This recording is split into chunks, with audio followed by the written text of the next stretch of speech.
જિંદગીની સફર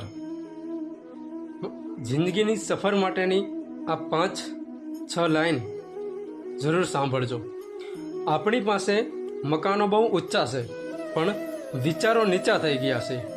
વાહનો માટે રસ્તા ખૂબ પહોળા થઈ ગયા છે, પણ મનની ગલીઓ સાંકડી બની ગઈ છે. ઘર આપણા માટે વિશાળ થઈ ગયા છે, પણ કુટુંબ નાના થઈ ગયા છે. ભણતર ખૂબ વધ્યું છે, પણ આપણામાં ગણતર ઘટ્યું છે. ખર્ચ બહુ કરીએ છીએ, પણ જરૂરિયાતમંદ લોકોને આપવા માટે આપણી પાસે પૈસા નથી. સુખ સગવડો ખૂબ વધી છે, પણ એ માણવા માટેનો સમય ઘટી ગયો છે.